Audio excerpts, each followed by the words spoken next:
Well, it's truly a blessing to see each and every one of you that have either just arrived or that have been with us for the balance of the morning. I think that it's good to see everybody here today. So we're going to start off, and as we gather together, it's always important we start with praise, and because even as we read in scriptures, the Lord is saying, you know, when you come before me in praise and glory, and that's why I appreciate the hymn that was picked out. Hymn number 38 is where we're starting, In God's Most Holy Presence.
If you have a bulletin, you can read along. I've taken Call to Worship out of Alma, chapter 21.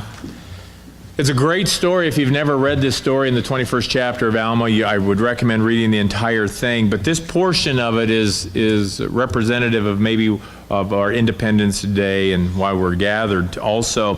And it came to pass that he rent his coat, and he took a piece thereof, and he wrote upon it, in memory of our God, our religion, and freedom, and our peace, our wives and our children, and he fastened it upon the end of a pole thereof.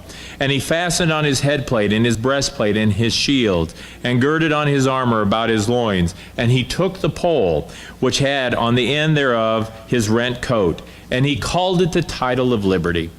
And he bowed himself to the earth, and he prayed mightily unto God, unto his God, for the blessings of liberty to the rest of his brethren, so long as there should be a band of Christians to remain to possess the land. For thus were all true believers of Christ who belonged to the church of God, called by those who did not belong to the church, and those who did belong to the church were faithful. Hymn number 76, The Star-Spangled Banner, is our next hymn. 96. If you have a bulletin, you would have known the error of my ways. 96.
O God, our eternal Father, as we gather this morning and come out of the world to turn our hearts and our minds towards you, we ask that your Spirit reside amongst us, that each heart is touched by the words of our speaker today, cleansed by the sharing of the emblems,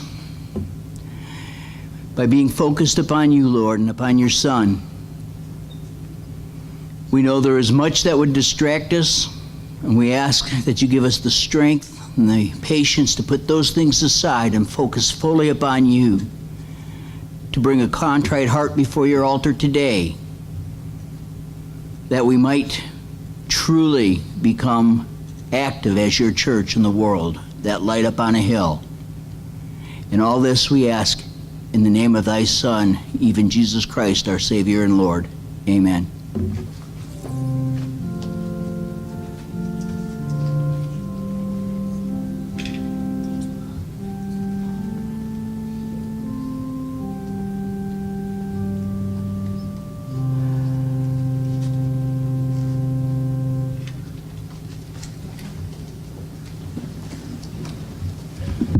So Captain Moroni was telling us quite a bit in the pre-worship, actually, or I mean the scripture, not the pre-worship, although it was a scripture, that we read, and that freedom and the blessing and all of those things that he did, and he prayed that as long as there were Christians upon this land, that this freedom, this love, this everything would just remain. And reading all of those stories, and they're just great stories with such a deep meaning. It drew me to, and for those who were at Thursday night, kind of got a preview of this, but through the atoning spirit of Jesus Christ. And what is that? What is the atonement? We look and we talk about that word, but you're here today because of the atonement. Well, I hope you're here today because of the atonement. That atonement is why we gather and we think about and we participate in sacrament, communion, the coming together of saints in remembrance of the body and blood of Jesus Christ.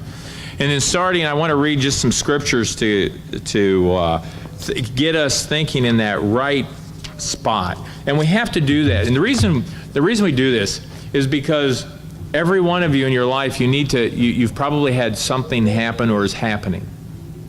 And sometimes you have to stop. Tap the brakes, take a moment, and seek something greater than who you are to help you through that which is where you're at today. And in Romans, the 5th chapter, hey, let's see here, let me make sure I get this right. And I'm going to read a few verses here. In Romans, the 5th chapter, verse 6, for an example. For when we were yet without strength, in due time, Christ died for the ungodly. Then I drop down a few verses.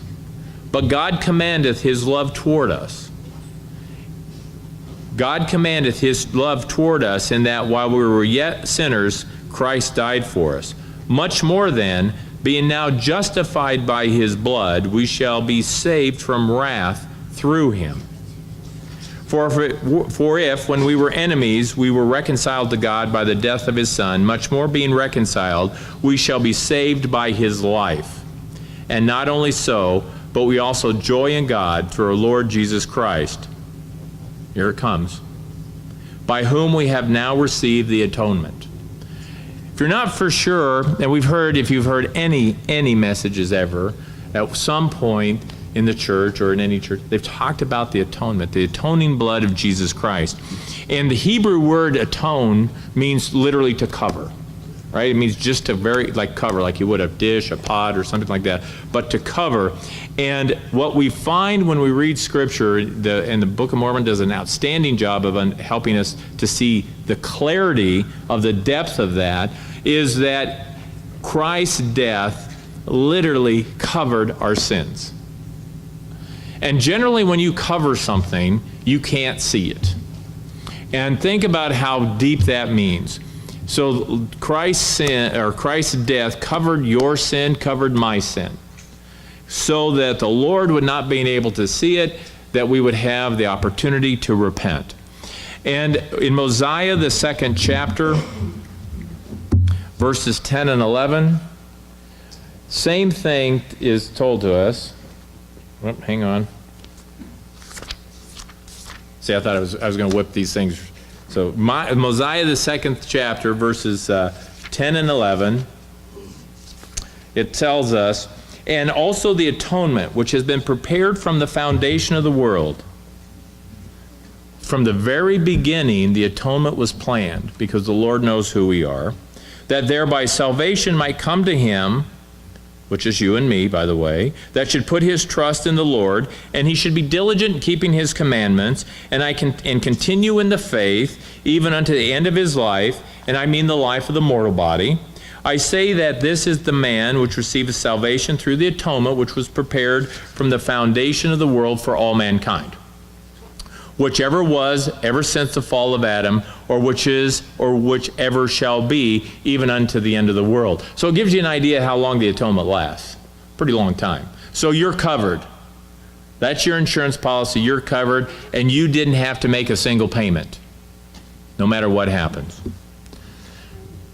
But it's important to note, though, that in Alma goes on to say in chapter 13, verse 46, and since man had fallen, he could not merit anything of himself, but the sufferings and death of Christ atoneth for their sins through faith and repentance. So while the atonement was made, you would still have to understand and come because of those things, those sins. Why sugarcoat it? We all have them. We've all done them. Like I told the crew Thursday night when we met, I said, and I'm a sinner. I have sinned. I hope to get through that whole hour without having another sin, and I think I made it. But since we've met, I'm sure I've sinned again because I'm not perfect. I'm carnal. And there are times that the world gets the best of me. And when it gets the best of me, I have one place to go. And that's on my knees, seeking forgiveness of those things in those ways that I've transgressed. And even the more that I see and the more that I know, the more that I want to be, I pray even to be shown those moments that I didn't even know that I transgressed. Not because I want to be perfect, because I can't, but because I want to be obedient and know.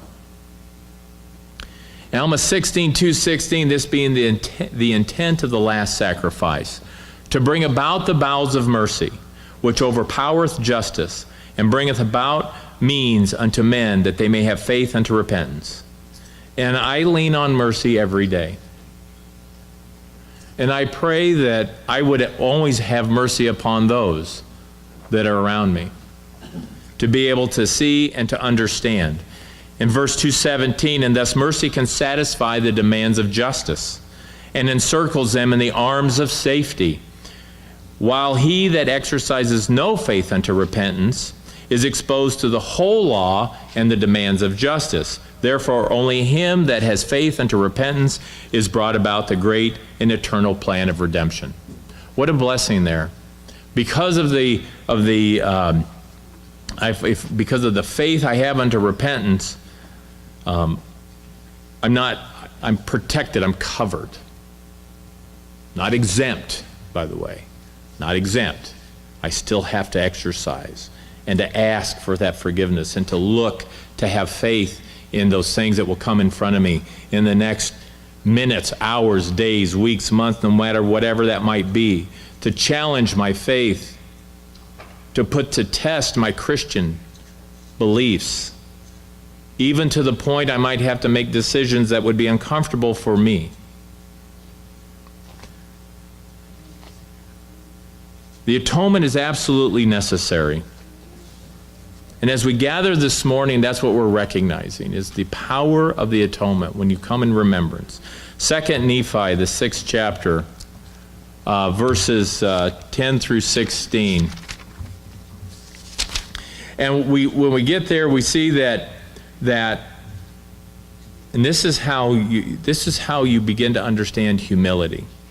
For it behooveth the great Creator that he suffereth himself to become subject unto man in the flesh, and to die for all men, that all men might become subject to him. And that death and that resurrection is still it seems so far away at times, doesn't it? It seems so distant at times in our lives that how can it be real that one person, one entity can die for me, and why? For as death hath passed upon all men to fulfill the merciful plan of the great Creator, there must needs be a power of resurrection, and the resurrection must needs come unto man by reason of the fall. Verse 15, wherefore it must needs be an infinite atonement. Save it should be an infinite atonement, this corruption could not put on incorruption. Infinite, forever, eternal. The atonement that comes before us that is greater than who we are today. And you know, boy, am I glad is it there. There are days you're just glad it's there. And because of the challenges that you might face. And Melba, by the way, it's a blessing to see you. Boy, we prayed as mighty as a congregation could pray for you. And a little bit for Joe too, but don't tell him. But the beauty of that, though, is we did pray for Melba. And we prayed because of the faith that we have in Jesus Christ, that he would take care of her because of what the path and the resurrection, the atoning portion. Because of the atonement, Lord heard our prayers. Because, as I read, that mercy can satisfy the demands of justice, encircles them with the arms of safety. Scripture fulfilled. Promises kept. In her life, in Joe's life, in your life. Alma, the 19th chapter. Therefore, as the soul could never die and fall, had brought upon all mankind a spiritual death as a temporal. That is, they were cut off from the presence of the Lord. Therefore, it is expedient that mankind should be reclaimed from a spiritual death. And it goes on to say in verse down to 94, according to justice, the plan of redemption could not be brought about only on conditions of repentance of men in this probationary state. Yea, this probationary state, for except it were for these conditions, mercy could not take effect, except it should destroy the work of justice. And now the plan of mercy could not be brought about except an atonement should be made. Therefore God himself atoneth for the sins of the world to bring about the plans of mercy, to appease the demands of justice, that God might be a perfect, just God and a merciful God also. He died for his children, just like we would die for ours.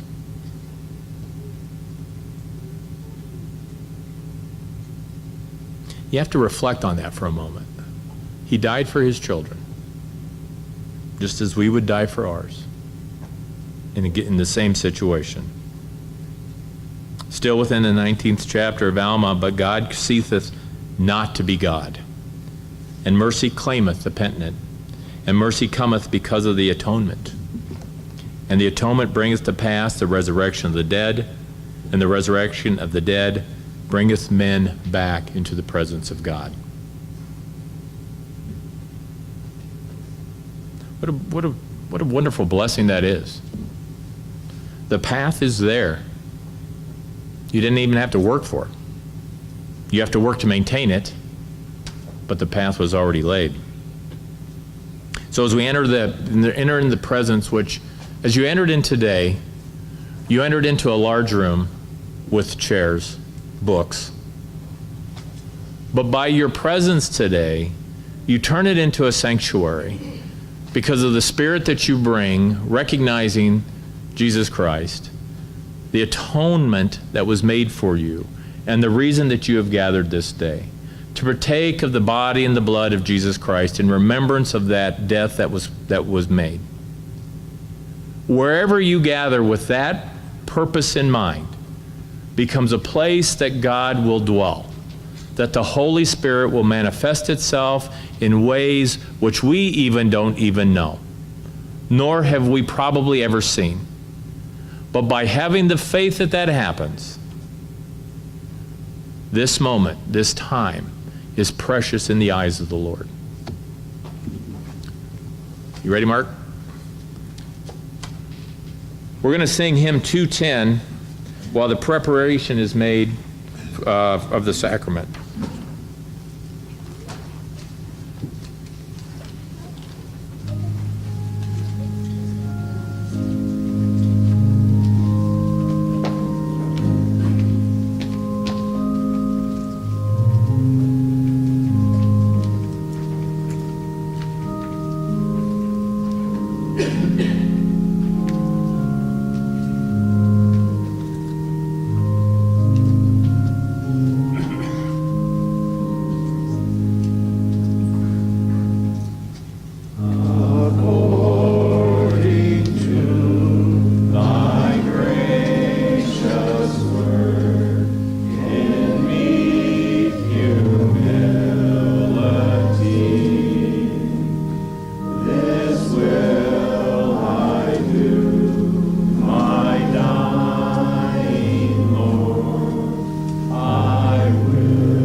Let's kneel and face the emblems while the prayer is read over the bread.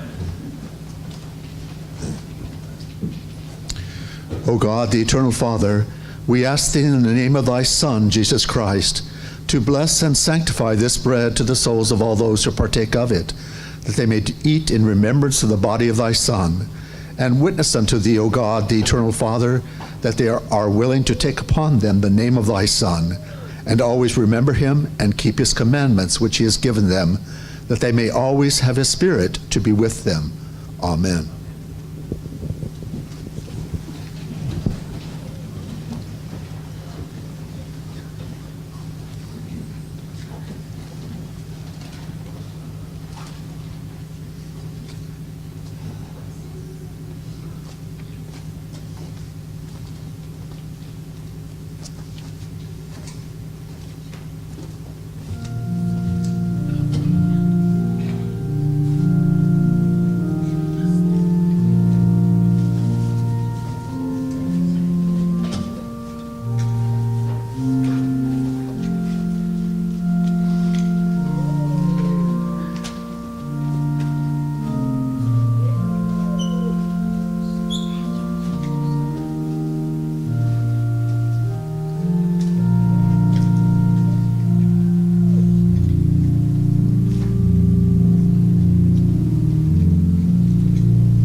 once again, kneeling if possible while the prayer is read over the wine.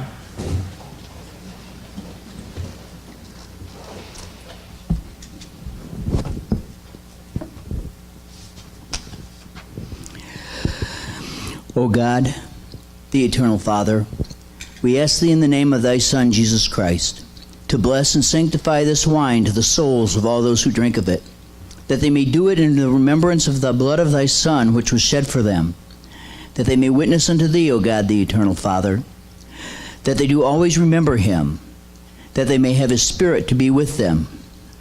Amen.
Prayer and testimony is the time that you have to share. So if you have prayers or testimonies, let's just get them started.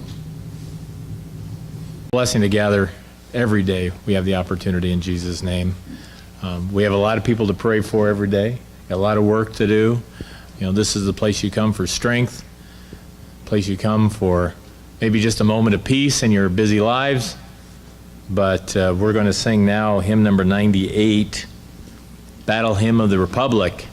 This is what Mark just picked for us. Is this a piano or an organ song, Mark? All right, that's what I thought. Thank you. Hymn number 98.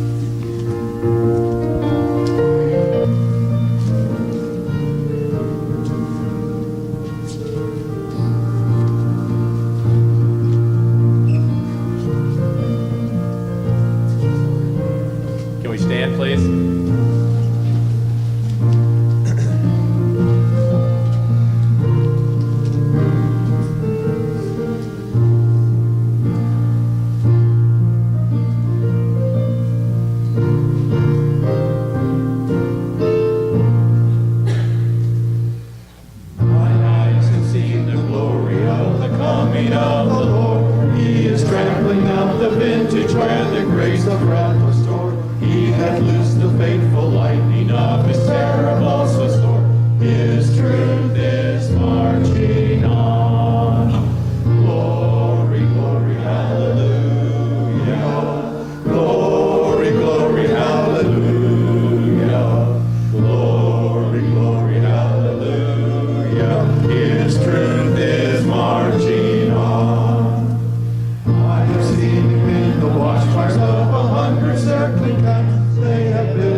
Father, we come before you in Jesus' name as we close this service, praying, Lord, over my brothers and sisters who have gathered here this morning, that they may be blessed with the gift of the Holy Spirit as they continue on and out into the world, as they bear testimony of their love of Jesus Christ, as they recognize the atoning blood that was shed for them. As we pray over our brothers and sisters who are not here, wherever they might be, Lord, that they would also be blessed according to the prayers and the love and the mercy that you have for that Spirit that you just so readily and easily give to those that would come before you seeking and searching. And Father, those of our membership that are at home need those prayers. I pray, Father, over the freedom of this country and the men and women who work each day, who put their lives on the line every day, from the military to the police, that they might be blessed and that they would have a clarity of vision. And Father, that as we as a nation would continue to worship you, that while as Captain Moroni prayed, that as long as Christians should possess the land, that you would have mercy upon us. So be with us, Lord, I pray. In Jesus' name, Amen.